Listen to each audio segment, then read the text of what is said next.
So best 3 simpler habits every morning మనం చేసేలాగా ఉంటే for better bone health after 30 or 40 plus ఏంటి?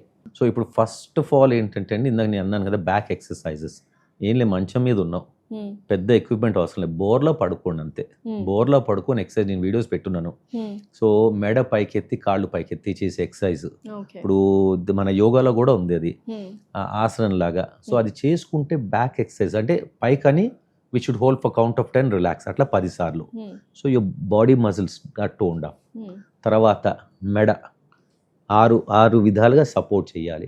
దాన్ని రెసిస్టెన్స్ ఎక్సర్సైజ్ అంట. అది ఎక్కడ కూర్చున్నా, మీరు బస్ స్టాప్లో ఉన్నారు, ట్రైన్లో ఉన్నారు, whenever you have free time keep doing. TV చూస్తున్నారు, ఖాళీగా ఉన్నారు, the more number of times you do, the neck muscles are strengthen.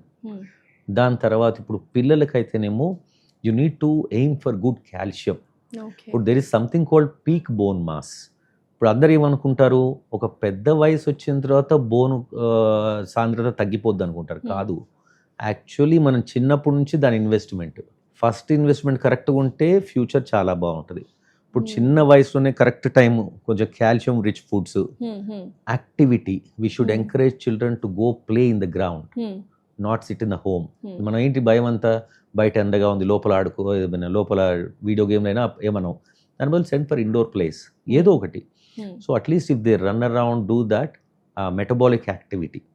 So దీంతో ఏంటంటే పీక్ బోన్ మాస్ అంటాం. ఒక యంగ్ ఏజ్ వచ్చేసరికి సాలిడ్ బోన్ ఉంటుంది, దట్ విల్ కంటిన్యూ. చిన్నప్పుడే మనం అశ్రద్ధగా ఉంటే ఫ్యూచర్లో ఆస్టియోపోరోసిస్ ఛాన్సెస్ చాలా ఎక్కువ ఉంటాయి.